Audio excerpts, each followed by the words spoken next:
Welcome to Now Go Lead, the podcast where we help you level up your leadership in just 5 minutes. Each episode, we provide inspiring stories and actionable insights to help you lead with confidence and clarity.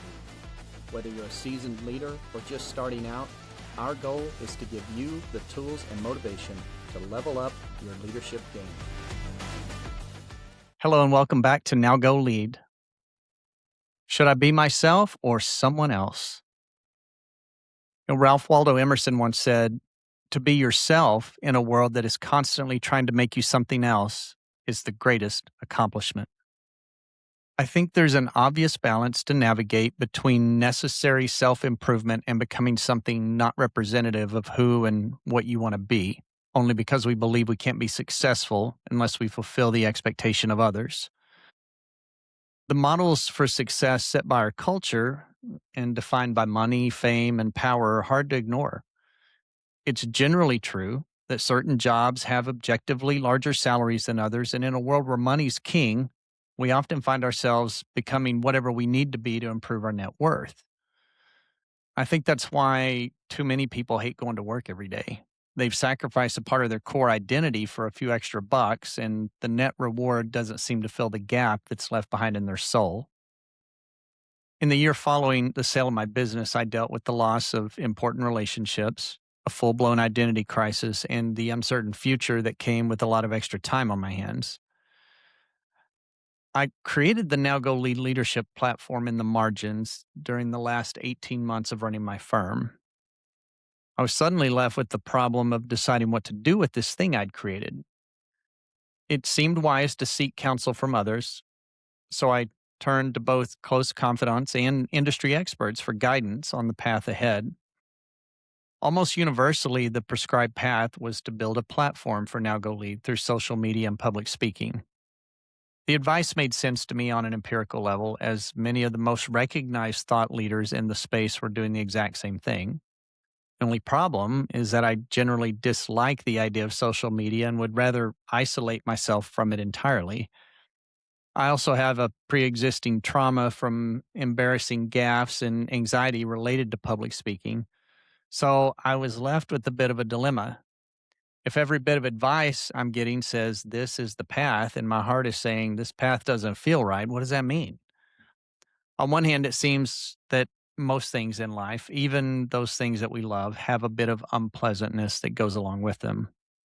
At the same time, I also firmly believe that putting ourselves in uncomfortable situations is the best way for us to grow and improve our weaknesses. And when it comes to making tough decisions like this, there's only one voice in my life that really matters. I remember as a teenager hearing a song about the conflict between pursuing authenticity against seeking worldly success. Am I doing this for the people or for something greater? Even if I try to make it a mix of both, a conflict stays with me. It's the integrity of who I am juxtaposed against the celebrated epigone, a pale imitation of someone else's success that the world says I should be. Sometimes the path forward on our journey is through a season of deeply conflicting emotions, uncertainty, and new levels of discomfort, all things we generally seek to avoid. At the end of the Revolutionary War with Britain, George Washington wanted nothing more than to quietly retire from leadership. By almost every measure, he had given more than his fair share of his life for the country he loved. But at 57 years old, the call for him to continue to shepherd the new Union as president came immediately following the armistice. His reasons for wanting to retire were sound.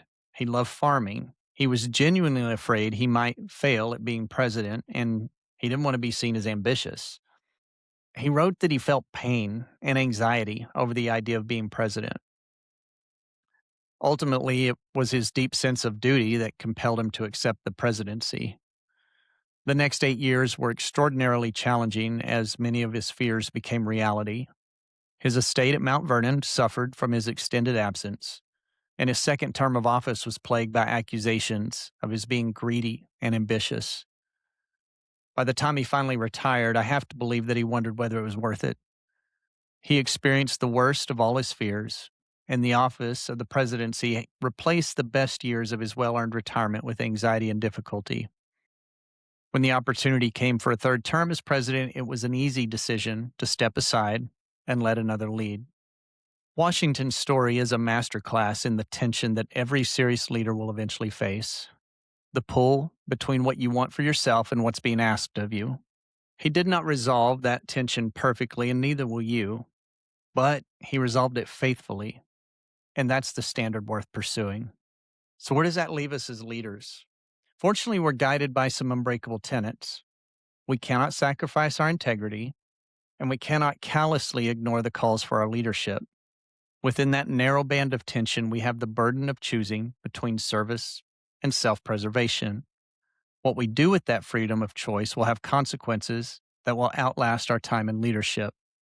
Knowing when to serve and endure our discomfort and when to step aside so that another can learn to lead is the finest needle we must thread to ensure a legacy that lasts. So think about this for 5 minutes. Where have I compromised my authenticity or integrity to become something that only others want me to be? Where am I retreating into complacency because I'm afraid to take on a new challenge? It's time to now go lead. Thank you for tuning in to this episode of Now Go Lead. Join us next week as we cover a brand new leadership topic and help you level up your leadership in just 5 minutes. For more resources, tips, and inspiration, visit our website at nowgolead.com. You can also connect with us on Instagram at nowgolead and on LinkedIn.